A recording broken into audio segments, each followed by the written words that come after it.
Monsieur Mademba Sock, vous êtes le PCA de la Caisse de sécurité sociale. Les accords que vous venez de signer aujourd'hui avec la France, qu'est-ce qu'ils changent exactement dans la vie d'un retraité sénégalais qui est déjà au Sénégal? Mais écoutez, d'abord, il y a la question de la retraite, parce qu'il faut prendre globalement la convention, là, qui est âgée de quelques années, qui est de 74, qui n'a pas été souvent revue. Or, le monde évolue. Je crois qu'il y a donc les niveaux, les amplitudes au niveau des allocations familiales, qui sont des éléments importants. Deuxièmement, il y a une meilleure prise en charge donc des questions que se pose donc la diaspora en matière de retraite, en matière de prise en charge de ces préoccupations. Et je crois que la nouvelle convention qui est aujourd'hui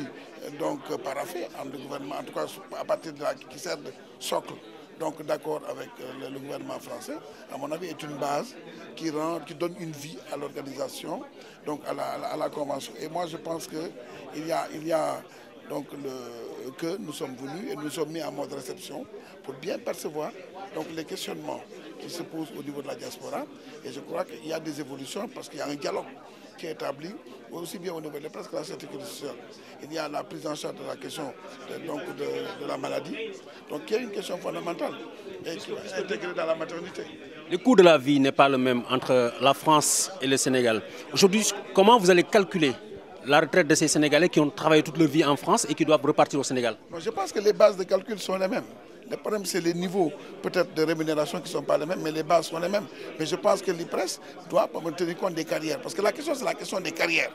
Et une fois que la carrière est bien établie, une fois que les documents ont été bien pris en compte, celui qui a travaillé inversement en France ou au Sénégal, à mon avis, est hébergé par la Convention, qu'il soit français ou sénégalais. Et donc l'intérêt, c'est peut-être aussi d'utiliser des instruments de mesure qui ne pénalisent pas donc, les retraités. Donc, parce que je pense qu'on a entendu ici, c'est des personnes dont les carrières ont été omises donc dans les calculs. Et ces personnes peuvent revendiquer à juste titre donc, ce type de carrière à mon avis, qui sont générateurs de revenus. Waaw Mademba Sock yow yaay PCA Mademba Sock yow yaay président PCA wu Caisse de sécurité sociale tey jii nag da nga bokk ci délégation bi ñëw fi France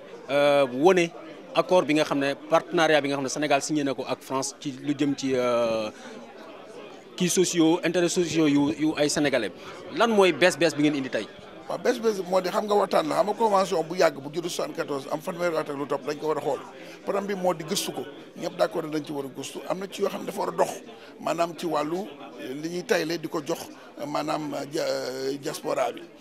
Allocation familiale yi maanaam bon donc ñu yokk donc 40% ci niveau bi donc loolu nekk na la am solo mu des nag tamit laaj yi nga xam ne moom la ñuy laaj nga xam ne lu ci bari ci ñàkk a xam la sawuñu leen pour ñu xam donc la ka lan mooy seen droit ak yan la ñuy amee ci jumtukaay yi loolu moo tax ba réunion bi nekk du am solo parce que dana tax ñu weccoo ñu wax jox leen ñu wax delloo ñu xam nag ci lan lañ jëm ak ci lan lañ jub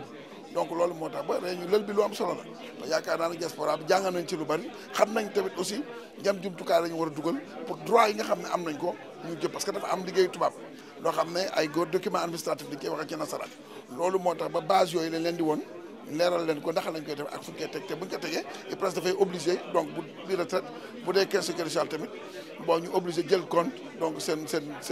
seen soxla parce que nee nañu 40% la ñuy yokk maanaam ça veut dire que dafa tardé woon donc à partir d'avril 2016 ça veut dire tardé bi la ñuy dem nga dabb.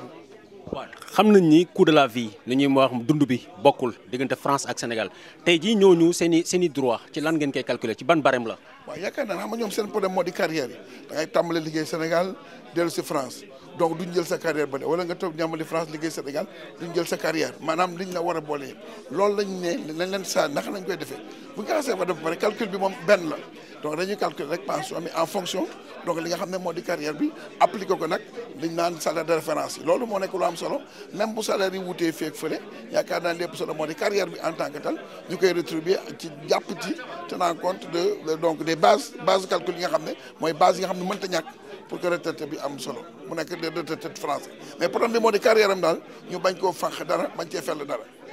jërëjëf.